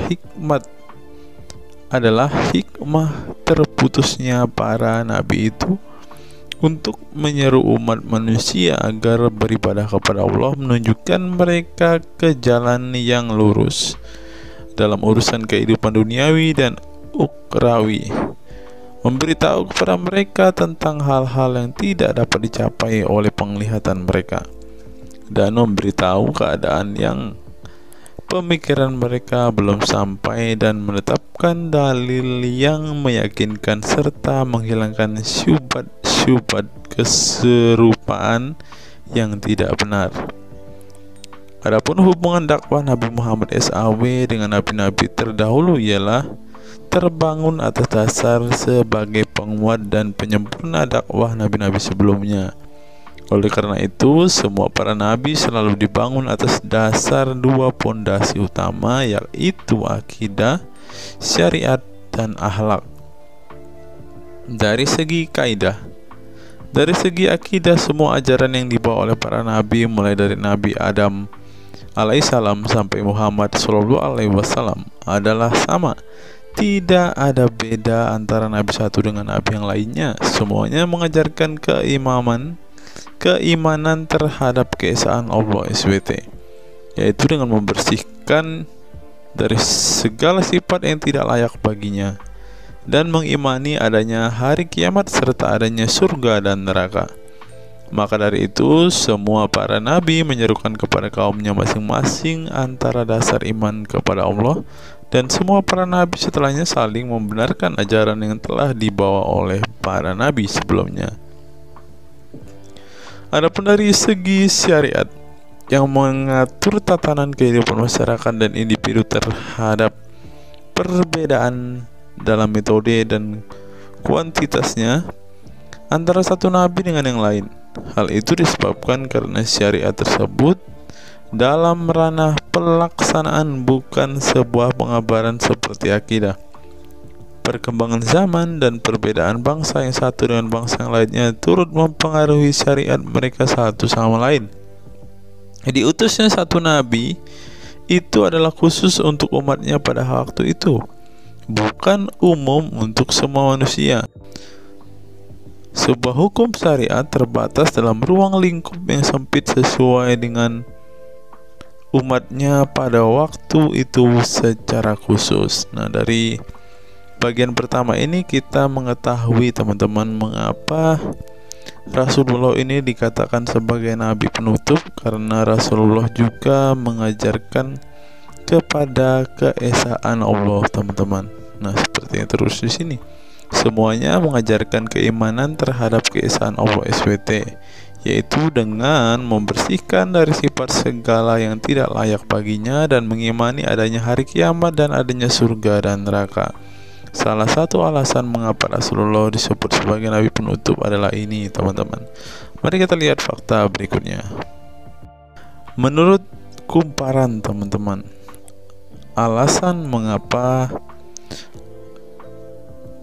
Rasulullah SAW disebut nabi terakhir, teman-teman, mari kita simak ya. Saya berharap teman-teman tidak bosan mendengar setiap fakta-fakta yang kita bukakan ini, karena dengan melihat fakta-fakta ini setidaknya kita belajar, teman-teman, dan dapat memaklumi mengapa sih saudara-saudara muslim kita itu sangat-sangat menjunjung tinggi Rasulullah, teman-teman. Mari kita simak. Nabi Muhammad SAW adalah nabi yang ke-25 dalam Al-Quran. Sebagai umat Islam, kita diwajibkan mempercayai bahwa tidak ada rasul lain setelah kematian Nabi Muhammad SAW. Sebenarnya, mengapa Nabi SAW disebut rasul terakhir? Bukan tanpa alasan Allah SWT memilih Nabi Muhammad SAW sebagai rasul terakhir, sehingga kita dilarang untuk mempercayai bahwa adanya rasul setelah Nabi Muhammad SAW meninggal dunia, bahkan sampai memiliki cara pandang berbeda dengan beliau. Nah, jadi teman-teman kita, saudara-saudara kita tidak percaya ada nabi setelah Nabi Muhammad, teman-teman. Terlebih ada yang nabi yang membawa ajaran-ajaran yang berbeda dari apa yang diajarkan oleh Rasulullah. Berikutnya, alasan dibalik Nabi Muhammad SAW disebut rasul terakhir. Nabi Muhammad SAW ditunjuk menjadi rasul terakhir Allah SWT dan mendapatkan Al-Quran yang merupakan kitab sempurna dari kitab-kitab sebelumnya. Nah, mereka percaya juga kitab mereka adalah kitab yang paling sempurna, Karena kitab-kitab sebelumnya tidak sempurna, maka disempurnakan oleh Al-Quran, teman-teman. Artinya wahyu yang sudah diterima Nabi Muhammad SAW sudah terputus sejak beliau meninggal dunia. Ibnu Katsir menjelaskan, ini merupakan nikmat Allah Subhanahu wa Ta'ala yang terbesar atas umat ini. Allah Subhanahu wa Ta'ala telah menyempurnakan untuk mereka agama mereka, sehingga mereka tidak lagi membutuhkan agama selain agama mereka. Mereka tidak pula membutuhkan nabi selain nabi mereka. Oleh karena itu Allah Subhanahu wa Ta'ala menjadikannya sebagai penutup para nabi. Allah Subhanahu wa Ta'ala mengutus beliau kepada manusia dan kepada jin. Nah, jadi teman-teman, Rasulullah juga bukan hanya dikirim kepada umat muslim, kepada manusia-manusia yang percaya dan memutuskan untuk memeluk agama Islam saat ini, ternyata juga kepada para jin, teman-teman. Allah Subhanahu wa Ta'ala berfirman, artinya Muhammad itu sekali-kali bukanlah bapak dari seorang laki-laki di antara kamu, tetapi dia adalah Rasulullah dan penutup nabi-nabi, dan adalah Allah Maha mengetahui segala sesuatu. Dikutip dari buku situs-situs dalam Al-Quran oleh Syarifuddin Al-Fikri, para ahli bahasa memberikan makna terhadap kata ma dalam surat Al-Ahzab ayat 40 dengan al-istitsaku wal ma'u, yang artinya memastikan dan menolak sesuatu, sehingga Al-Quran menyebutkan bahwa Nabi Muhammad SAW sebagai khatam an-nabiyyin. Artinya pasti tidak ragu beliau seorang nabi terakhir dan menolak orang mengaku di kemudian hari. Adapun alasan dibalik Nabi Muhammad SAW sebagai Rasul terakhir dijelaskan oleh Syekh Al-Zairi dalam Al-Jawahir Al-Kalamiyah. Sebenarnya Nabi kita Muhammad dikatakan sebagai penutup para nabi itu hanya karena sesungguhnya hikmat terputusnya para nabi itu menyeru umat manusia agar beribadah kepada Allah, menunjukkan mereka ke jalan yang lurus dalam urusan kehidupan duniawi dan ukhrawi, memberitahu kepada mereka tentang hal-hal yang tidak dapat dicapai oleh penglihatan mereka, dan memberitahu keadaan yang pemikiran mereka belum sampai, dan menetapkan dalil yang meyakinkan serta menghilangkan syubhat-syubhat keserupaan-keserupaan yang tidak benar. Karena itu umat manusia tidak memerlukan lagi kepada nabi sesudah Nabi Muhammad, sebab syariatnya telah mencapai batas kesempurnaan. Dan dari alasan inilah tampak jelas tentang rahasia terusnya beliau untuk seluruh umat manusia, dan keberadaan beliau sebagai manusia yang paling utama dalam segi fisik serta halaknya. Demikianlah penjelasan singkat mengenai Nabi Muhammad SAW sebagai Rasul terakhir. Semoga dengan mengetahuinya dapat menambah meneladani beliau sebagai sosok yang sempurna. Yang perlu diingat, jangan menghujat ya teman-teman. Mengutip sindonews.com, inilah ke-10 keistimewaan Rasulullah. Yang pertama, air liur Rasulullah menjadi obat. Dari Sahl bin Sa'ad berkata, saat Rasulullah dan para sahabat akan berperang di Khaybar, Rasulullah bersabda bahwa ia akan memberikan bendera kepada seorang pria yang cinta dan dicintai oleh Allah dan Rasulnya, dan Allah akan memberikan kemenangan. Rasulullah mencari Sayyidina Ali, akan tetapi para sahabat mengatakan bahwa Ali sedang mengalami sakit mata. Rasulullah memerintah para sahabat untuk mendatangkan Ali kepada beliau. Kemudian Rasulullah meludahi kedua matanya dan mendoakannya. Seketika itu sakit matanya sembuh seakan-akan tidak ada bekas sakit sebelumnya. Kemudian sahabat Khalid bin Ali mengaku pernah digigit kalajengking di kakinya. Lalu Nabi meludahi kakinya dan mengusapnya. Seketika hilang sakit dan berhenti darahnya keluar. Khalid bin Ali mengatakan, aku digigit oleh kalajengking ketika aku di dekat Nabi Muhammad Lalu beliau meludahi kakiku dan mengusapnya. Yang kedua, rambut beliau membawa berkah. Sahabat Khalid bin Walid radhiyallahu anhu tak pernah kalah di medan perang. Di setiap perang, Khalid selalu meraih kemenangan dan membuat nyali musuh ketakutan. Ternyata penyebabnya tak lepas dari keberkahan rambut Nabi Muhammad yang selalu dia bawa ketika perang. Rambut beliau juga dijadikan sebagai obat bagi orang sakit. Yang ketiga, keringat Nabi Muhammad menjadi minyak wangi. Anas bin Malik menceritakan keberkahan keringat Nabi Muhammad sebagai minyak wangi. Beliau mengatakan Nabi masuk ke rumah kami dan beliau qailullah, tidur siang di tempat kami. Ketika tidur itu Nabi berkeringat, kemudian ibuku datang membawa botol dan keringat Nabi Muhammad ditampung ke dalam botol itu. Kemudian ketika Nabi bangun dari tidurnya, beliau bertanya kepada ibuku, "Wahai Ummu Sulaim, apa yang sedang engkau perbuat?" Ummu Sulaim mengatakan, "Ini keringatmu wahai Rasulullah, aku jadikan minyak wangi dan ini adalah minyak wangi yang paling wangi." Yang keempat, tidak memiliki bayangan. Asyadid Muhammad bin Alawi Al-Maliki dalam kitabnya Mafahim Yazid Antus Hahaha menyebut di antara kekhususan Nabi Muhammad adalah tidak memiliki bayangan. Karena memang beliau adalah cahaya dan cahaya tidak pernah memiliki bayangan. Nabi tidak memiliki bayangan meskipun ada sinar matahari. Ini didukung oleh doa Nabi yang meminta kepada Allah untuk dijadikan sebagai cahaya. Hal ini disebutkan oleh Imam Muslim dalam hadis yang menjelaskan tentang bacaan Nabi dalam doa sujudnya. Ya Allah, jadikanlah di dalam hatiku cahaya, di pendengaranku cahaya, dalam penglihatanku cahaya, di sebelah kananku cahaya, di sebelah kiriku juga cahaya, di depanku cahaya, dan di belakangku cahaya, serta di atasku cahaya, juga di bawahku cahaya, dan jadikanlah untukku cahaya. Dalam riwayat lain juga disebutkan, jadikanlah aku cahaya. Yang kelima, tidak pernah menguap.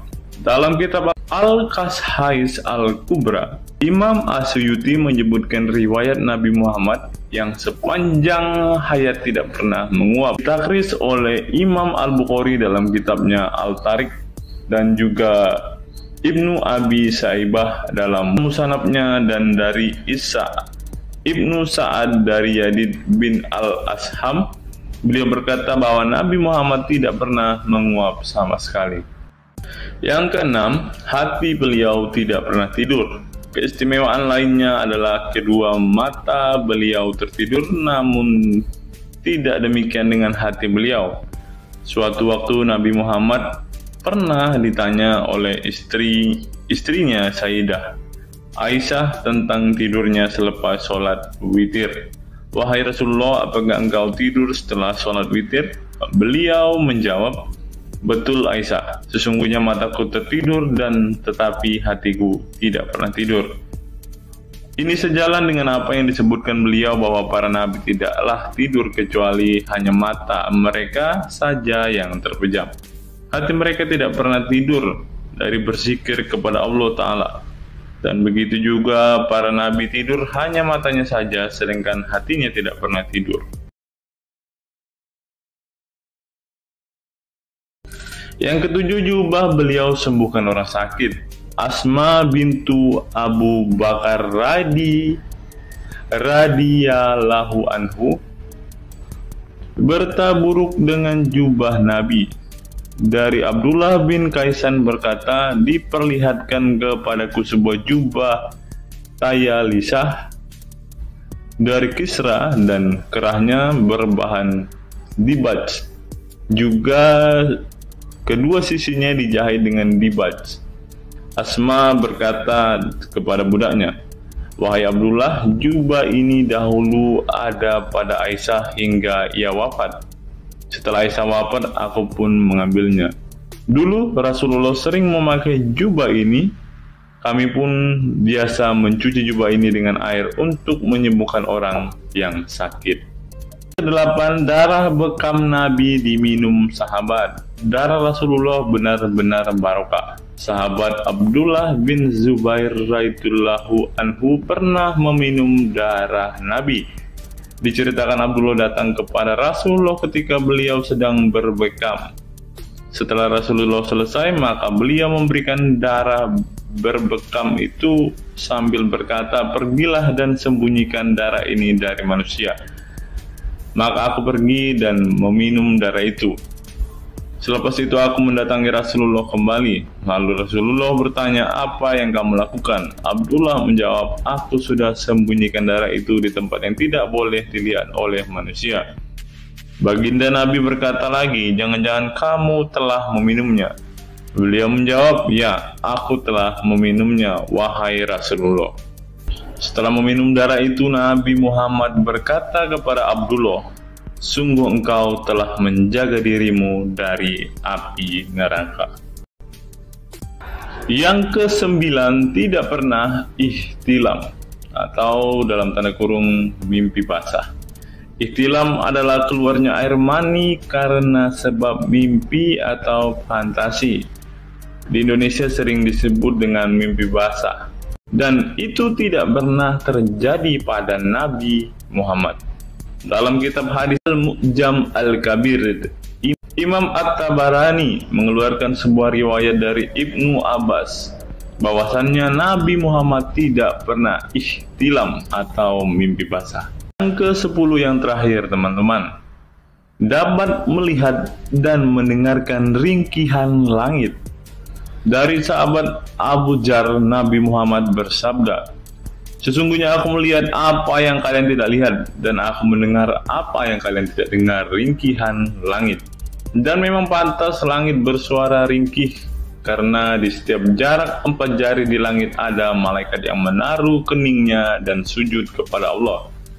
Demi Allah, seandainya kalian mengetahui apa yang aku ketahui, kalian akan sedikit tertawa dan banyak menangis."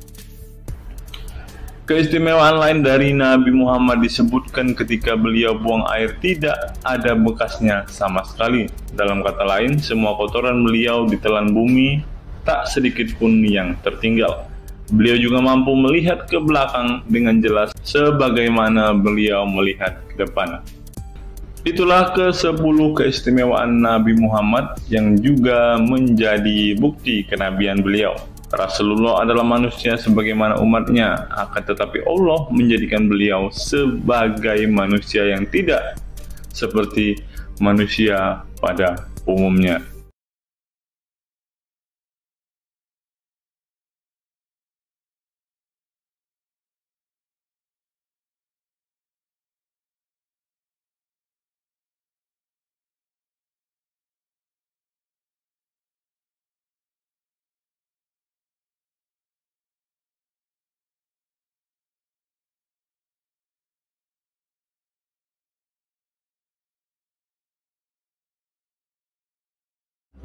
Hari ini kita akan menyimak sebuah kisah yang saya kutip dari sebuah artikel yang akan menggemparkan kita semua.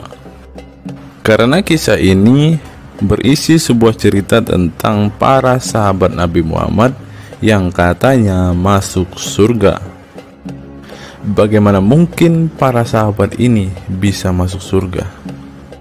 Sedangkan junjungan mereka sendiri pun tidak mempunyai kepastian surga. Seperti yang diungkap Bapak Quraisy Shihab berikut ini. Tidak benar, saya ulangi, tidak benar bahwa Nabi Muhammad sudah dapat jaminan surga. Mendengar apa yang dikatakan Bapak Quraisy Shihab tadi, jelaslah bahwa Rasulullah pun tidak pasti masuk surga. Bagaimana mungkin para sahabat masuk surga jika sang junjungan sendiri tidak punya kepastian surga? Memang sedikit aneh sih teman-teman. Nabi tidak pasti masuk surga, tapi para sahabat masuk surga. Mungkinkah para sahabat lebih baik dari sang Nabi? Untuk itu, mari kita simak kisah para sahabat Nabi berikut ini dan temukan alasan mengapa mereka bisa masuk surga. Kisah sahabat Nabi Muhammad SAW yang dijamin masuk surga oleh Allah SWT. Semua manusia pasti menginginkan masuk surga Allah SWT, namun tidak semua jiwa bisa masuk surga. Ada banyak tantangan dan perjalanan yang sangat panjang yang harus dihadapi umat Islam hingga mendapat kesempatan ala SWT untuk masuk surga. Itu juga belum tentu langsung masuk surga. Mungkin harus ke neraka untuk menghapus dosa-dosa terlebih dahulu. Meski demikian, kita bisa belajar dari kisah sahabat Nabi Muhammad SAW yang dijamin masuk surga Allah. Mereka tidak begitu saja mendapat tempat yang keindahannya kekal abadi. Berbagai ujian keimanan dan fisik dalam mengarungi kehidupan mereka di jalan Allah SWT. Siapa sajakah sahabat Nabi SAW yang dijamin masuk surga? Simak selengkapnya dalam ulasan berikut ini. Kisah sahabat Nabi Muhammad SAW yang dijamin masuk surga. Dalam sebuah hadis terdapat 10 sahabat Nabi SAW yang masuk surga. Hadis tersebut berasal dari Abdurrahman bin Auf radhiyallahu anhu. Ia berkata, Rasulullah Shallallahu alaihi wasallam bersabda. Adapun kisah 10 sahabat Nabi yang dijamin masuk surga yang dikutip dari buku biografi 10 sahabat Nabi yang dijamin masuk surga karya Sujai Fadil 2020. Yang pertama, Abu Bakar As-Siddiq. Abu Bakar As-Siddiq dikenal sebagai manusia terbaik setelah Nabi Muhammad SAW. Beliaulah orang pertama yang beriman kepada Nabi SAW, menemaninya dan membenarkan perkataannya. Ketika Nabi Muhammad SAW meninggal dunia, beliaulah yang dipilih menjadi imam dan melanjutkan kepemimpinan sebagai khalifah. Yang kedua, Umar bin Khattab. Sahabat Nabi Muhammad SAW selanjutnya yang dijamin masuk surga adalah Umar bin Khattab. Dedikasi beliau kepada agama Islam sangatlah besar. Walaupun sebelum ia memutuskan untuk beriman kepada Nabi Muhammad SAW, ia ingin membunuhnya. Setelah masuk agama Islam, Umar bin Khattab menjadi orang yang paling berani dan mendapat gelar Al-Furuq yang memiliki arti pembeda antara yang benar dan yang salah. Yang ketiga, Utsman bin Affan. Utsman bin Affan merupakan saudagar kaya raya, namun kekayaan tersebut tidak membuatnya sombong, namun kebalikannya. Utsman menggunakan hartanya untuk zakat, sedekah, dan infak. Setelah meninggalnya Umar bin Khattab, beliau melanjutkan kepemimpinannya dan juga melanjutkan tugas untuk menyusun mushaf Al-Quran. Yang keempat, Ali bin Abi Thalib. Ali bin Abi Thalib merupakan sepupu dari Nabi Muhammad SAW, sehingga beliau banyak belajar Islam dari usianya sejak kecil. Ali bin Abi Thalib pernah ditinggal Nabi Muhammad SAW saat perang Tabuk untuk menjaga para wanita dan anak-anak. Setelah meninggalnya Utsman bin Affan, beliau meneruskan kepemimpinannya. Namun di masa kepemimpinannya banyak sekali pertentangan dan perpecahan kelompok dengan pemikiran masing-masing. Talhah bin Ubaidillah. Meski tak seterkenal para khulafaur rasyidin, namun beliau merupakan sosok perlindung bagi Nabi Muhammad dalam perang Uhud dengan menangkis anak panah dengan tangannya hingga kehilangan jari-jarinya. Selain itu, Thalib bin Ubaidillah disanjung karena kebaikan hati dan sedekah beliau. Yang keenam, Zubair bin Awam. Zubair bin Awam merupakan orang pertama yang berani mencabut pedangnya di jalan Allah SWT saat ia menduga ada orang musyrik yang sewenang-wenang kepada Nabi Muhammad SWT. Perjuangannya untuk masuk ke Islam tidaklah mudah. Beliau sempat disiksa oleh pamannya sendiri agar tidak mengikut Nabi Muhammad SAW. Yang ketujuh, Abdurrahman bin Auf. Abdurrahman bin Auf merupakan seorang saudagar yang kaya raya. Walaupun seorang yang berlimpah harta, beliau banyak menggunakan hartanya untuk kaum muslimin. Ketika mendengar bahwa dirinya akan masuk surga, Abdurrahman bin Auf khawatir apakah layak masuk surga dan merasa dirinya bukanlah siapa-siapa. Yang kedelapan, Sa'ad bin Abi Waqqas. Sa'ad bin Abi Waqqas merupakan paman Nabi Muhammad SAW dari ibunya. Ketika mendengar Islam di Mekah, Sa'ad langsung menghampiri Nabi Muhammad SAW untuk beriman kepada Allah SWT dan Rasulnya. Sa'ad bin Abi Waqqas merupakan orang pertama yang meletakkan anak panah di jalan Allah SWT. Beliau juga dipilih menjadi komandan perang Qadisiyah dan diangkat menjadi gubernur Kufah di masa kepemimpinan Utsman bin Affan. Yang kesembilan, Sa'id bin Zaid. Apabila seseorang yang mampu membuat Umar bin Khattab yang keras bisa masuk ke dalam Islam, beliau adalah Sa'id bin Zaid dan istrinya Fatimah bin Khattab. Beliau mengadakan pertemuan di Darul Arqam dan sebelumnya menyampaikan dakwah di dalamnya. Sa'id bin Zaid tidak pernah absen dari peristiwa penting dan peperangan bersama Nabi Muhammad SAW kecuali di perang Badar. Yang ke-10, Abu Ubaidah bin Zarah. Abu Ubaidah bin Zarah merupakan seorang sahabat Nabi Muhammad yang lemah lembut namun cekatan. Beliau termasuk salah satu generasi pertama yang masuk Islam. Ketika perang Uhud, 2 gigi depannya copot, malah tampilan dirinya makin bagus. Giginya ompong dikarenakan ia mencabut 2 rantai yang masuk melalui lubang kancing topi besi di wajah Nabi Muhammad SAW karena terkena tebasan. Dari 10 kisah tadi, semua sahabat Nabi itu terkenal dengan perbuatan baiknya. Apakah standar umat muslim masuk surga adalah dengan berbuat baik? Perbuatan baik tentu tidak dapat menyelamatkan. Seorang ustadz pernah berkata seperti ini. Mengantarkan kita masuk ke surga itu bukan amal perbuatan kita.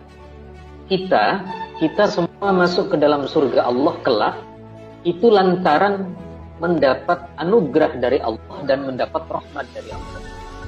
Jadi bukan karena amal ibadah kita. Apa tanggapan teman-teman setelah menyimak kisah ini?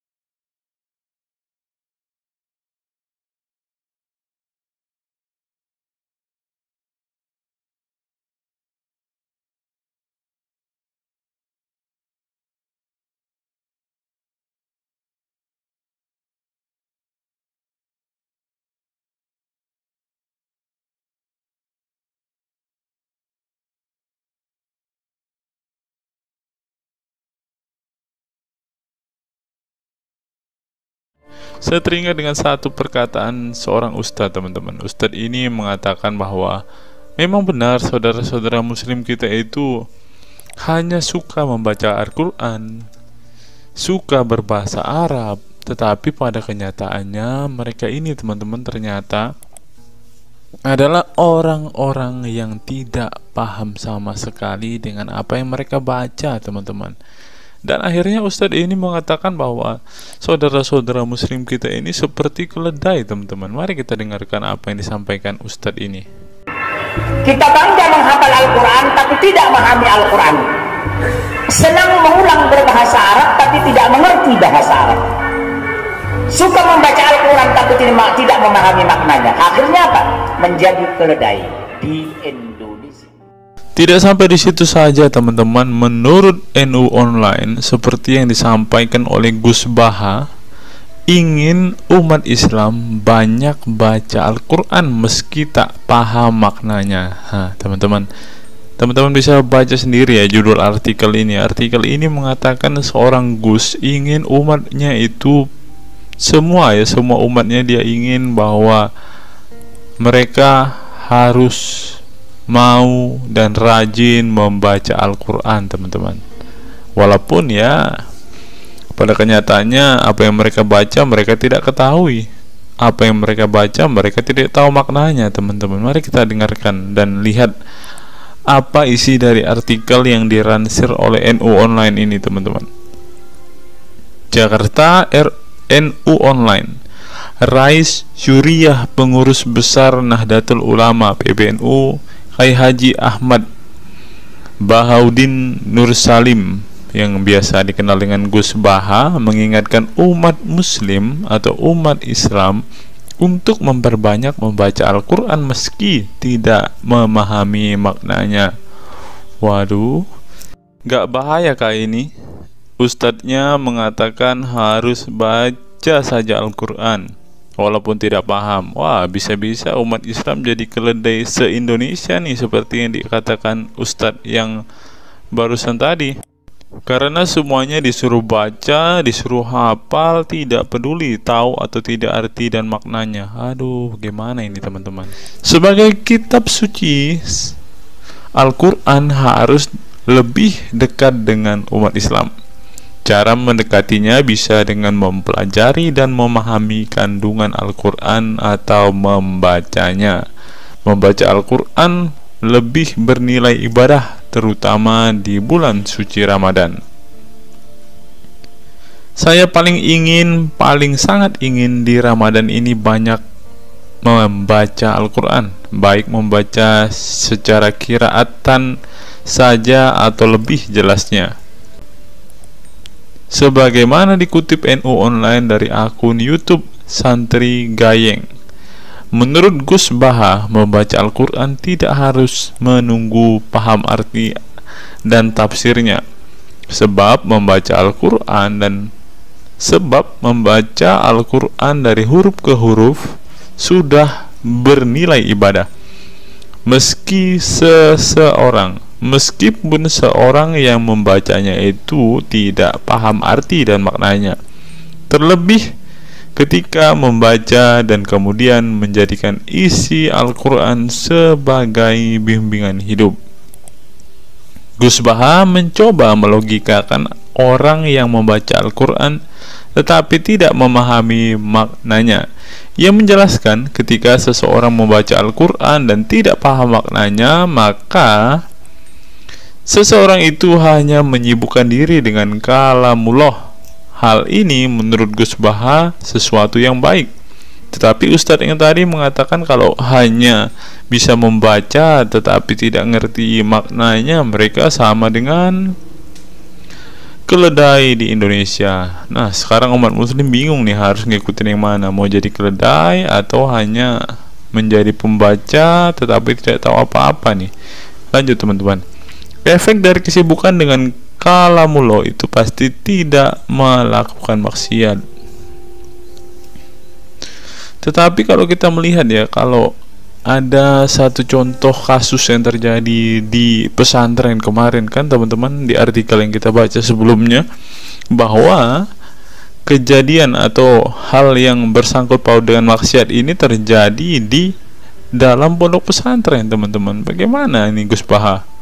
Kalau Anda mengatakan bahwa ketika orang sibuk dengan membaca Al-Quran dengan kesibukan membaca kalamullah dan bisa terhindar dari melakukan hal-hal maksiat, tapi kok di pondok pesantren malah terjadi maksiat nih Gus Baha, bagaimana ini? Lanjut, saya beri contoh, meskipun membaca saja dan tidak paham artinya, itu tetap baik. Ada orang yang semalaman itu duduk bersama keluarga, ngobrol ringan tentang masa lalu, cerita lucunya atau lucunya anaknya. Pada malam itu ditulis oleh malaikat bahwa keluarga ini tidak maksiat, tidak dugem, tidak narkoba, dan tidak ke tempat maksiat, jelasnya. Gus Baha mengatakan keberkahan dari seorang muslim atau muslimah menyibukkan diri bercengkrama bersama keluarga, asik guyon dengan teman dan tetangga adalah tidak melakukan maksiat dan tidak macam-macam, apalagi jika saat itu membaca Al-Quran. Hal ini sesuai dengan kajian ilmu usul fikih yang dipelajari Gus Baha dari Al-Makfurlah Kiai Haji Maimun Zubair. Ia menegaskan bahwa di antara kebaikan agama Islam adalah meninggalkan itu adalah pekerjaan yang tidak butuh modal. Gus Baha menjelaskan, apabila seseorang ingin mendapat pahala sholat, maka harus sholat. Kalau ingin mendapat pahala haji, maka harus haji. Namun ada kebaikan yang tidak perlu modal, yaitu meninggalkan kemungkaran. Caranya cukup meninggalkan hal-hal yang dilarang Allah. Cara meninggalkan kemungkaran bisa dengan bercengkrama dengan keluarga, baca Al-Quran, bercanda dengan teman, dan hal positif lainnya. Sehingga kalau ada orang yang tanya, kenapa baca Al-Quran meskipun tidak paham itu dapat pahala? Satu, karena itu kalamullah. Kedua, sebagai kebaikan itu adalah meninggalkan kemaksiatan. Meninggalkan itu bisa dilakukan dengan hal-hal mudah. Ini pentingnya ngaji. Saya ngaji usul fikih dengan Kiai Haji Maimun, abahnya Gus Yasin, katanya. Gus Baha mengaku sejak kecil ia sudah terbiasa membaca dan mempelajari Al-Quran, bahkan hingga saat ini. Kebiasaan Gus Baha mempelajari Al-Quran yang berlangsung puluhan tahun ini membuatnya memiliki kecintaan yang mendalam dengan kitab suci yang diturunkan kepada Nabi Muhammad itu. Ia juga membaca banyak literatur klasik maupun modern untuk memahami Al-Quran, kemudian melakukan diskusi dengan banyak pakar Al-Quran dari berbagai daerah dan negara tentang berbagai tema. Tetapi syukur-syukur bacanya Al-Quran itu paham, artinya paham sesuai dengan kapasitas masing-masing.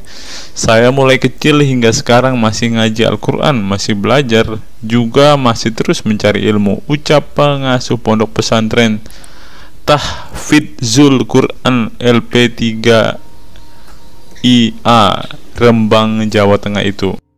Nah teman-teman, setelah mendengarkan apa yang dikatakan Ustadz Munzir Situmorang dan juga Gus Baha ini, taulah kita sekarang mengapa ketika ada debater-debater Islam yang berdebat dengan saudara-saudara apologet Kristen kita, mereka tidak paham sama sekali dengan Quran mereka, dengan hadis mereka, karena ya seperti ini teman-teman.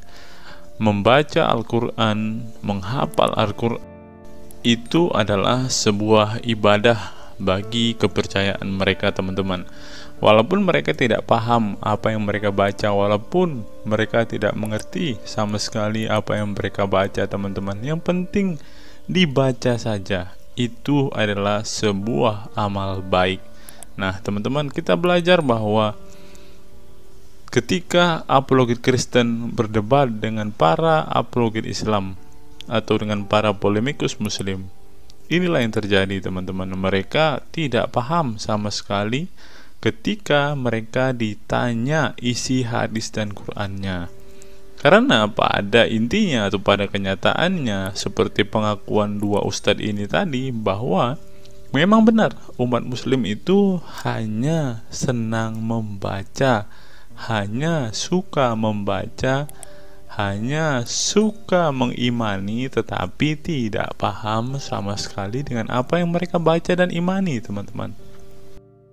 Sebagai contoh teman-teman, kita kalau melihat perdebatan antara Gurunda Zuma dengan apologet Kristen ya, ketika Zuma ditanyakan ayat-ayat Al-Quran atau hadis-hadisnya, Zuma pasti tidak pernah menjelaskan ayat dan hadis itu teman-teman. Alasannya ya kita tahu ya, sekarang ternyata memang Zuma pun ternyata hanya hafal, hanya suka membaca, tetapi tidak paham dan tidak mengerti sama sekali dengan apa yang mereka baca dan hafalkan teman-teman.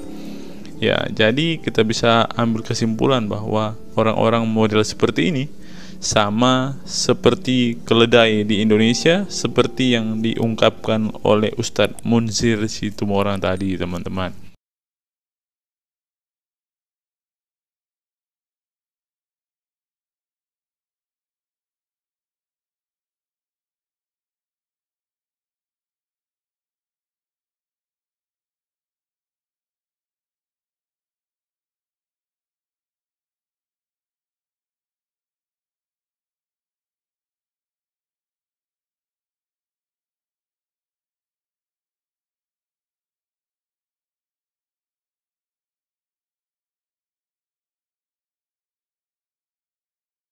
Fenomena pemurtadan dan kelompok Islam radikal.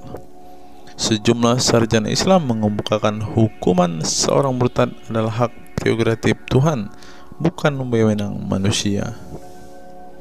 Masalah pemurtadan selalu menjadi isu penting dalam sejarah wacana keislaman. Dalam Islam, tindakan atau sikap seseorang muslim meninggalkan agama Islam, baik dengan perkataan maupun dengan perbuatan, disebut dengan ridah atau irtidad dalam bahasa Arab. Dan orang muslim yang melakukan tindakan ini disebut murtad. Nah, seperti yang dikatakan oleh Yakut tadi teman-teman, dengan mengatakan toa itu seperti gonggongan anjing, dia sudah murtad teman-teman. Itulah sebabnya saudara-saudara muslim menganjurkan dia untuk istighfar dan mengucapkan 2 kalimat syahadat kembali. Lanjut. Seorang dikatakan murtad belum tentu mereka pindah atau konversi ke agama baru. Bisa juga mereka kemudian memilih untuk tidak beragama, menjadi sekuler, ateis, agnostik, dan lain sebagainya. Masalah pemurtadan ini bukan hanya diskursus dan fenomena eksklusif dalam Islam saja, tetapi juga dalam agama-agama lain. Ya, ada banyak pendapat di kalangan sarjana muslim tentang status ridah dan bagaimana seharusnya memperlakukan seorang murtad. Ada yang berpendapat ridah adalah masalah kepolitikan, bukan masalah teologi keagamaan, sehingga orang yang keluar dari Islam murtad tidak perlu dikenai hukuman apapun, termasuk hukuman pembunuhan. Karena itu akan bertentangan dengan doktrin Islam dan Al-Quran yang menggaransi kebebasan bagi seseorang untuk beriman dan beragama atau tidak beriman dan tidak beragama. Bagi mereka, sejarah hukuman pembunuhan bagi orang-orang yang keluar dari Islam lebih mengacu pada fenomena dan alasan sosial politik belaka. Dengan kata lain, kata murtad bagi mereka mengacu pada pengertian pembangkangan politik ketimbang pemberontakan teologis. Tak ada konsensus mengenainya. Tetapi ada pula yang berargumen bahwa masalah pemurtadan adalah masalah teologi keagamaan, sehingga orang yang mendeklarasikan diri keluar dari Islam harus dihukum bunuh seperti yang dipraktikkan oleh generasi Islam pasca wafatnya Nabi Muhammad. Menariknya, sejumlah sarjana Islam terkemuka, baik klasik maupun kontemporer, baik Sunni maupun Syiah, sebut saja seperti Muhammad bin Ahmad al-Saraki, Abu al-Walid al-Baji, Ibrahim al-Naqi, Ibnu al-Human, Buharuddin al-Mahinani hingga al-Aligoma, Husin Ali Mutazir, Zafir Ahmad Gamidi, dan Torik Ramadan menyatakan tidak ada konsensus dari para ulama tentang hukuman bunuh bagi seorang murtad. Mereka juga menegaskan bahwa hukuman seorang murtad adalah hak prerogatif Tuhan, bukan wewenang manusia. Nah, sekarang kalau kita melihat, ada seorang ustadz mengatakan, siapa namanya itu, Abdul Somad bilang, bagi yang murtad darahnya halal. Nah, gimana ya dengan Abdul Somad ini teman-teman? Dia sudah tidak menghidupi apa yang diajarkan oleh pendahulu-pendahulunya teman-teman. Lanjut, masalah sejarah dan fenomena pemurtadan dalam Islam ini dengan baik dikupas oleh Abdullah Said dalam Freedom of Religion, Apostasy and Islam, atau Taha Jabir Al-Wani dalam Apostasy in Islam, A Historical and Scriptural Analysis. Tulisanku ini tak bermaksud membahas secara lebih dalam dan detail tentang pemurtadan ini, tetapi ingin menyajikan sejumlah fenomena pemurtadan di kalangan masyarakat Islam kontemporer, di mana banyak orang-orang yang memilih keluar dari Islam bukan lantaran menghadapi peliknya masalah teologi keislaman misalnya, melainkan dikarenakan telah muak menyaksikan perilaku Islam itu sendiri, khususnya kalangan muslim ekstremis. Nah, ini juga yang buat saudara-saudara kita muslim murtad teman-teman. Nggak tahu ya Abdul Somad termasuk orang yang Islam atau muslim yang ekstremis atau enggak ya, karena dia bilang siapa yang murtad darahnya halal. Bisa jadi Somad salah satu Islam ekstremis. Berikutnya, faktor trauma. Bagi kelompok Islam militan konservatif, pemurtadan adalah tindakan haram dan kaum murtad harus dibunuh. Tetapi mereka tidak menyadari bahwa banyak kaum Islam yang memilih menjadi murtad justru karena mereka trauma dengan perilaku brutal kelompok radikal Islam itu sendiri. Lihat misalnya penuturan sejumlah mantan muslim dalam buku Living Islam, Apostate Speak Out, yang diedit oleh Ibnu Warak, nama samaran, seorang pensiunan Islam kelahiran Rajkot, India. Dalam buku yang sangat provokatif ini, sejumlah ex-muslim bersuara keras memberi kesaksian tentang kebobrokan perilaku kelompok muslim radikal di negara-negara yang mayoritas berpenduduk muslim seperti Pakistan, Bangladesh, Aljazair, Iran, Afghanistan, dan lain sebagainya. Para penulis buku ini sebelumnya merupakan para sarjana aktivis muslim yang taat saleh sampai akhirnya mereka menyaksikan momen-momen mengerikan dalam hidup mereka hingga akhirnya mereka menyatakan goodbye pada Islam. Lihat teman-teman, mereka ini adalah saksi keekstriman Islam, teman-teman. Kini mereka memilih menjadi Kristen, agnostik, ateis, humanis, sekularis, free thinker, dan lain sebagainya. Setelah mendeklarasikan dari emoh pada Islam, mereka kemudian pada umumnya memilih tinggal di Barat, khususnya Amerika Serikat, Kanada, Eropa Barat, dan Australia. Karena kalau mereka tinggal di Arab ya pasti dipenggal, teman-teman. Sebagai suaka baru mereka dengan pertimbangan satu, masalah ketidakamanan jika mereka tinggal di negara asal mereka, sebab seorang yang pindah agama dihukumi murtad dan mereka itu bisa dibunuh. Nah, benar apa yang saya katakan tadi kan, teman-teman. Yang kedua, lantaran di Barat ada jaminan soal kebebasan beragama. Nah, kalau di negara asal mereka hanya satu agama, teman-teman. Kalau mau meluk agama lain ya siap-siap dipenggal karena darahnya halal. Inilah ajaran Islam yang asli. Berikutnya, buku yang ditulis oleh kaum murtad ini penting untuk disimak sebagai kritik tajam atas tindakan radikalisme agama yang dilakukan oleh, meminjam istilah Muhammad Said Asmani, kelompok ekstrim yang sering menebarkan kekerasan dan kebencian dalam menyampaikan pesan-pesan